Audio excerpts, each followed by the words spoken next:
আসিয়াছে মোর চলার পথে হইয়া বাধা দারুণ, পড়ি নাই আমি নমরুদি হুতাশনে, বিপাই বিকাইনি আমি বিপুল কারুণী ধনে, নমরুদ শিরে পড়িয়াছে পাইজার, আমি আজও উচ্চশির। কত বাধা বিপত্তির মধ্যে দিয়ে আমি মুসলিম। কিসের বলে? দাওয়াত ও তাবলীগের বলে। আজকেও এই অন্ধকার যুগে, ফিতনার যুগে হকের আলো টিমটিম করে যে জ্বলছে, এখনো মানুষ সেখান থেকে আলো গ্রহণ করছে, নিজের অন্তরাত্মাকে উজ্জ্বলিত করছে, হকের পথ খুঁজে পাচ্ছে। সেটা দাওয়াত ও তাবলীগের জন্য। মানুষের কাছে যদি এই সত্য কথা পৌঁছানো না যেত, তাহলে মানুষের কি অবস্থা হতো সেটা সহজেই অনুমান করে। কোরআন মাজিদে আল্লাহ রাব্বুল আলামিন স্পষ্ট বর্ণনা করেছেন যে ইখরিজুহুম মিনাজ যুলুমাতি ইলান নূর, অন্ধকার থেকে আলোর পথে নিয়ে আসেন আল্লাহ রাব্বুল আলামিন এই দাওয়াত ও তাবলীগের বলে। আল্লাহ রাসূল সাল্লাল্লাহু আলাইহি ওয়াসাল্লাম স্পষ্ট ঘোষণা করেছেন, লা তাযালু তায়ফাতুম মিন উম্মতি যাহিরিনাল হক কায়মিনাল হক লা ইয়াদুররুহুম মান খালাফাহুম হাত্তা তাকুমাস সাআহ। আল্লাহ রাসূল সাল্লাল্লাহু আলাইহি ওয়াসাল্লাম বলছেন, আমার উম্মতের ছোট্ট একটা দল হককে আঁকড়ে ধরে থাকবে, বিরোধীরা তাদের কোনো ক্ষতি করতে পারবে না। কিয়ামত এসে যাবে, নিন্দা বন্ধ করবে, গাল বন্ধ করবে, কিন্তু হক জাল হক ওয়া যাহাকাল বাতিল ইন্নাল বাতিলা কানা যাহুকা, সত্য আসলে মিথ্যা দূরীভূত হবে। সূর্য উঠলে রাতের অমানিসা দূরীভূত হয়। অনুরূপভাবে হক যেখানে পৌঁছাবে সে নিজের ঘরে স্থান করে দেবে। হক এমন একটা জিনিস যার সম্পর্কে আল্লাহ তাআলা কোরআন মাজিদে বলছেন, ওয়া আম্মা মা ইয়ানফাউ লিন-নাস ফায়ামকুসু ফিল আরদ, মানুষের জন্য উপকারী ইলম পৃথিবীতে কিয়ামত পর্যন্ত থাকবে, একে বিনাতে করতে পারবে না। এই লক্ষ্যে ভারত উপমহাদেশের, ভারত পাকিস্তান বিভক্ত হওয়ার পূর্বে প্রায় 1906 সালে এদেশের বড় বড় উলামা ও মাশায়েখ আহলে হাদিস কনফারেন্স নামে একটা সংগঠন তৈরি করেন। তাদের কাজের কথা আমাকে জিজ্ঞাসা করবেন না, ওটা একটা ইতিহাস, এটা একটা ইতিহাস। ইসমাইল শহীদ সম্পর্কে তার জীবনী লিখছে, लेखक लिखছেন, वो बिजली का कड़का था, वो बिजली का कड़का था या सौते हादी जमी हिंद की जिसने सारी हिला दी।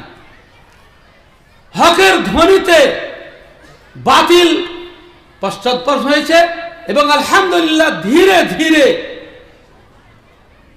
হক প্রতিষ্ঠিত হয়েছে। এবং আপনি জানেন যে ভালোর সংখ্যা চিরদিন কম। সোনার পরিমাণ যদি কয়লার সমান হয়ে যায় তো সোনাও কেজিতে বিক্রি হবে। হকের পরিমাণ চিরদিন কম, বাতিলের সংখ্যা চিরদিন বেশি। আল্লাহ তাআলা নিজে বলছেন যে অধিকাংশ মানুষ বাতিলপন্থী হবে। ওয়া আকসারুন নাসি ওয়ালাউ হারাস্তা বিমুমিনিন। আল্লাহ রাসূল, আপনি ইচ্ছা করলেও, আপনার লোভ থাকলেও অধিকাংশ লোক ঈমানদার হবে না। হকের সংখ্যা চিরদিন কম থাকবে। প্রত্যেকটা জিনিসের একটা জাওয়াল আছে, জাওয়াল, পতন। হ্যাঁ, যখনই কোনো জিনিস পূর্ণতা লাভ করে তখন তারপরে পতন আরম্ভ হয়ে যায়, দেশ ভাগ হয়ে যায়। ভারতবর্ষের ক্রিম ওলামায়ে কেরাম, যাদের জ্ঞান মানে মাপার ইলম আমাদের কাছে নেই, এমন বড় বড় আলেম যারা ভারতবর্ষ ছিলেন, দেশ বিভাগের পরে এটা আল্লাহ তাআলার পরীক্ষা। অনেকেই পাকিস্তান চলে যান, বাংলাদেশ চলে যান বা যেতে বাধ্য হন। তখনকার যে ভয়ের একটা পরিবেশ ছিল, হ্যাঁ, দেশ বিভাগের সময়কার ত্রাসের কথা আমাদের যুবকেরা খুব কমই জানে। দেশ ভাগ হয়েছে না হয়েছে। আল্লামা ইহসান এলাহি জাহির পরিষ্কার ভাষায় বলছেন, স্বাধীনতা আন্দোলনের সময়ে ইংরেজদের হাতে 1.5 লক্ষাধিক আহলে হাদিস আলেম ভাই বাংলাতে খুন হয়েছিল কিংবা জেলে বিগড়েছেন। কম কষ্ট ছিল না। দেশ ভাগ হয়ে আর পরে আমরা যারা ভারতবর্ষে থেকে গেছিলাম, আমরা তাদের সন্তান, আমরা সে সময় ছিলাম না, তারা একদিকে ভীত সন্ত্রস্ত, জামিয়া রহমানিয়া দিল্লির প্রতিষ্ঠান বিধ্বস্ত, জামিয়া রাহিমিয়া বিধ্বস্ত, এবং আরো যে সমস্ত আহলে হাদিস প্রতিষ্ঠানগুলো ছিল সব চলে যায় বেদাতীদের দখলে, সব চলে যায় বেদাতীদের দখলে। আপনাকে আমি ইতিহাসের পাতা থেকে একটা খুব মজার গল্প শোনাই, মজার গল্প নয়, অন্তর কাঁদানো গল্প। যে এক সময় সানাউল্লাহ আমৃতসরি রাহিমাহুল্লাহ, এর নাম তো আধুনিক প্রজন্ম অনেকেই জানেন। সানাউল্লাহ আমৃতসরি রাহিমাহুল্লাহর নেতৃত্বে উনি সভাপতি ছিলেন, প্রতিষ্ঠাতা সভাপতি জামিয়াতে ওলামায়ে হিন্দ, যে ভারতবর্ষের নাম ছিল না জামিয়াতে ওলামা, আরশাদ মাদানী যে এখন সভাপতি হয়ে কিংবা সেক্রেটারি হয়ে যে আছেন। তো এই সংগঠন আহলে হাদিসদের করা, মাওলানা সানাউল্লাহ আমৃতসরি রহমতুল্লাহ আলাইহি ছিলেন তার প্রতিষ্ঠাতা সভাপতি, এবং আরো অন্যান্য আহলে ওলামাগণ ছিলেন ও আলেমগণ ছিলেন ওর ভিতরে।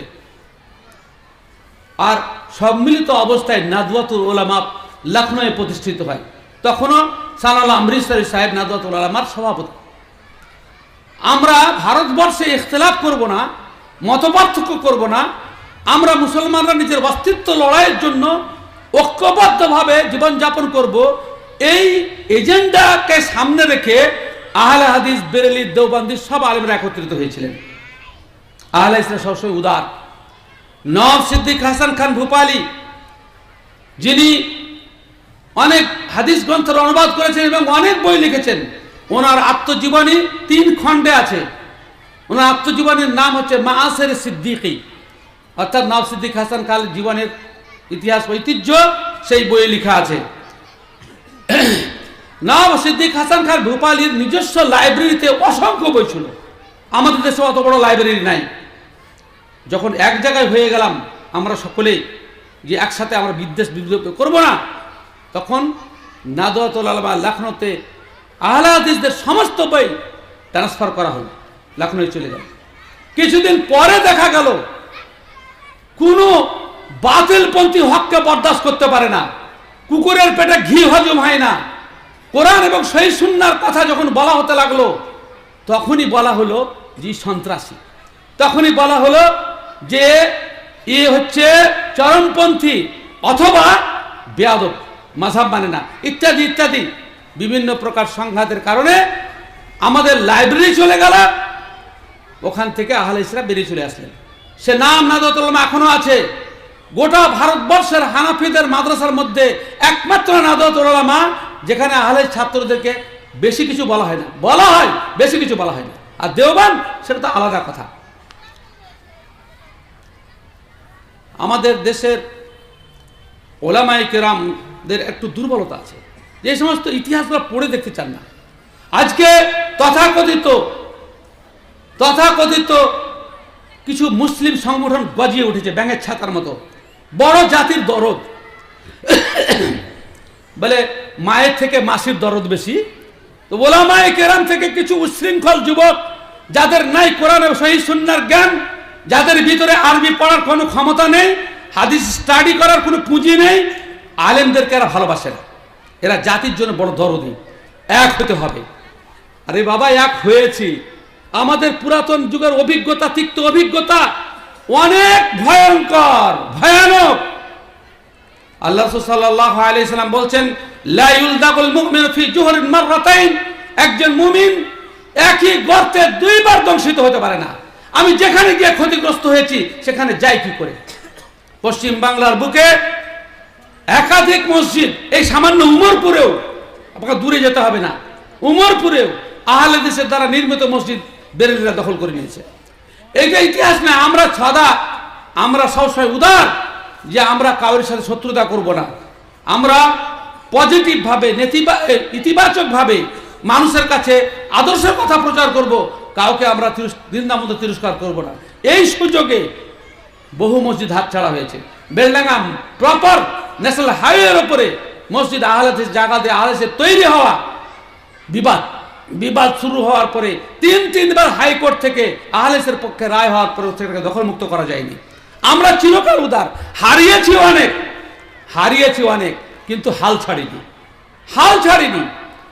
পরবর্তীতে আহলে হাদিস সংগঠন, আল্লাহ রহম করে, আমি কাউরে দুর্নাম করছি না, আমি যেটা বলছিলাম যে পূর্ণতা প্রাপ্ত হলে তার জাওয়াল শুরু হয়, তো সেই রকম জাওয়াল শুরু হলো।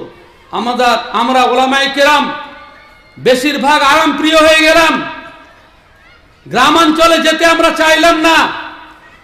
হ্যাঁ, রোড যেখানে রোড লাগা জায়গা সেখানে যাব। প্রত্যন্ত গ্রামাঞ্চলে আলেম নাই, যেমন ডাক্তাররা যেতে চাইছে না গ্রামীণ হাসপাতালে, আলেমরাও সেই রকম ওই সমস্ত গ্রামে ভালো খেতে পাওয়া যাবে না, ভালো আদর পাওয়া যাবে না, ভালো নজরানা পাওয়া যাবে না, ভালো বিছানা পাওয়া যাবে না বলে ওই প্রত্যন্ত গ্রামাঞ্চলে দাওয়াত তাবলীগের জন্য যেতে চান না। এটাই সমস্যা, জং ধরে গেল। আহলে হাদিসরা বেদাতীদের মাদ্রাসায় পড়ে এসে পশ্চিম বাংলার বুকে কত যে আবুল তাবুল ফতোয়া দিয়ে রেখেছে তার হিসাব কিতাব নাই। হকের কথা যখনই বলি, দলিলের কথা যখনই বলা হয়, তখনই বলা হয় যে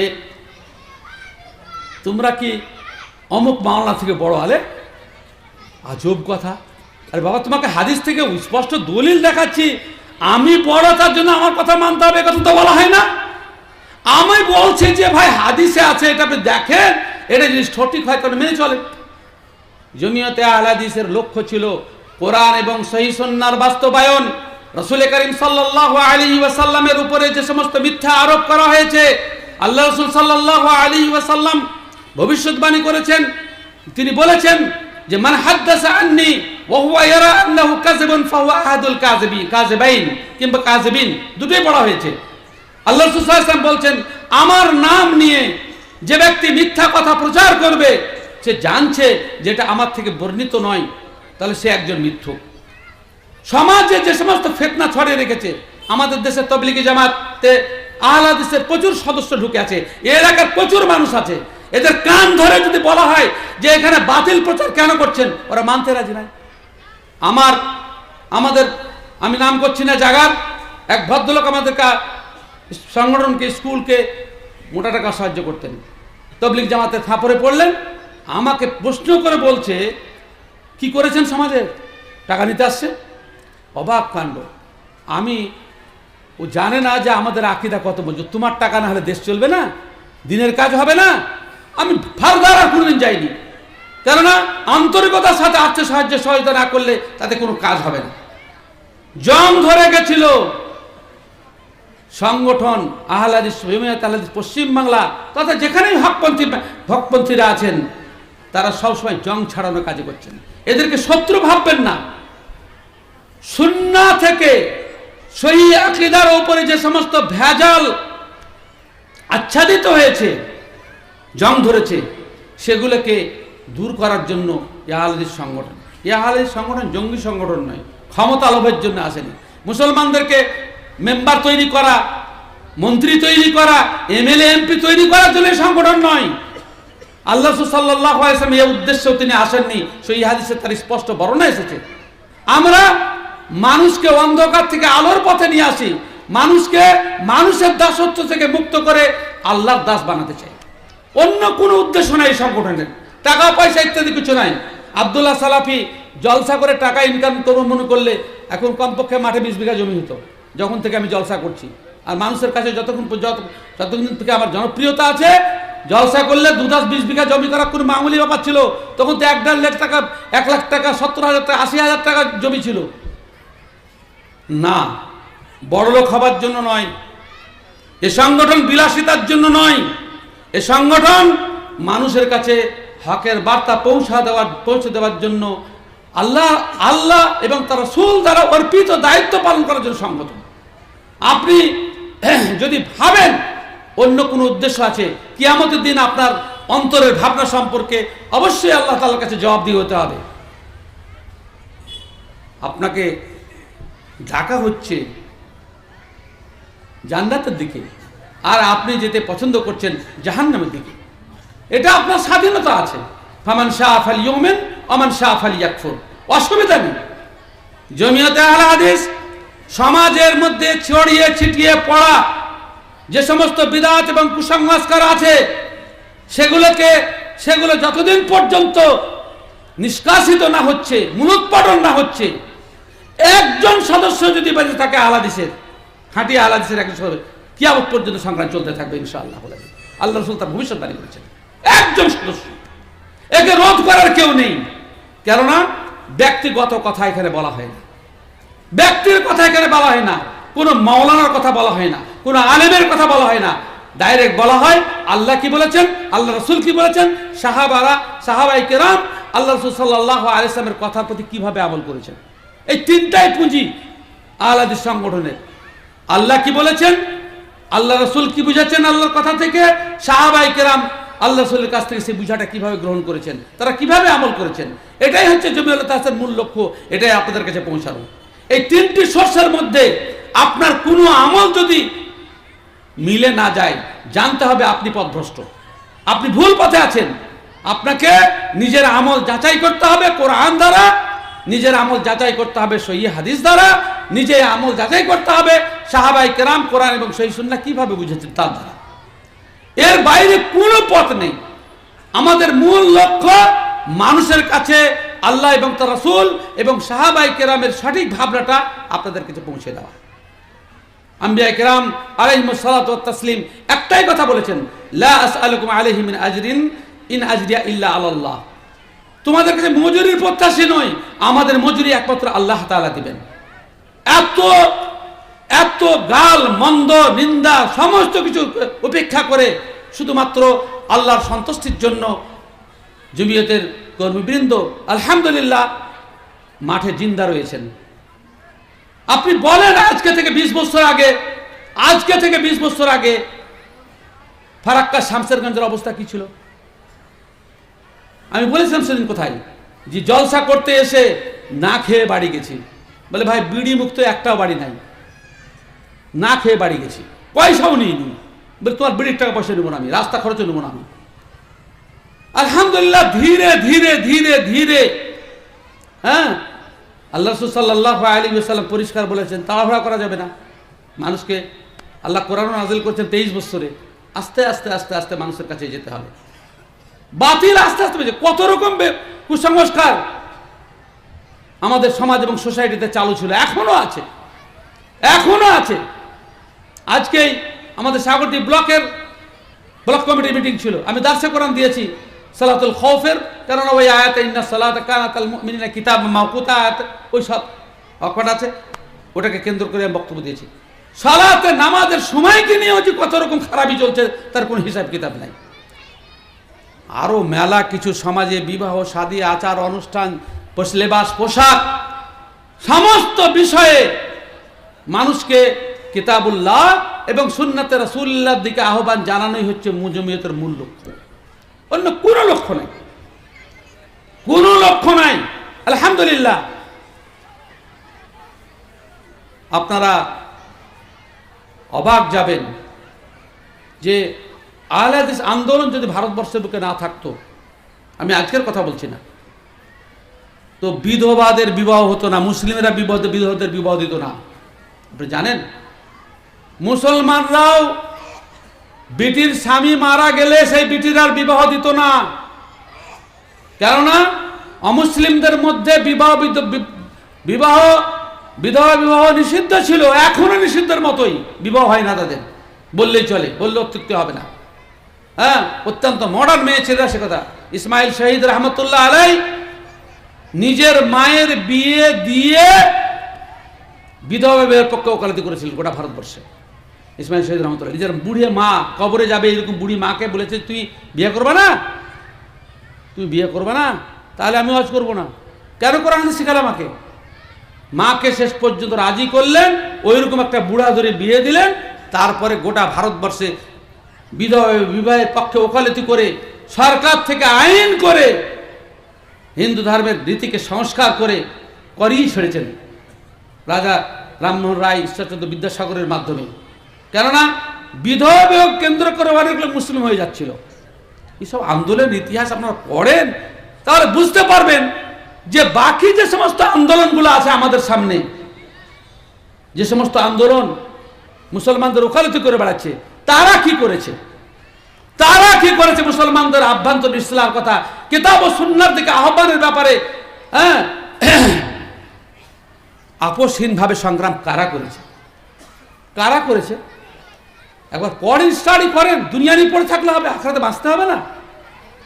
সেজন্য আমি বলি যে আল্লাহ তাআলা পরিষ্কার ভাষায় বলেছেন, তাআবানু আলাল বিররি ওয়াত তাকওয়া ওয়ালা তাআবানু আলাল ইসমি ওয়াল উদওয়ান।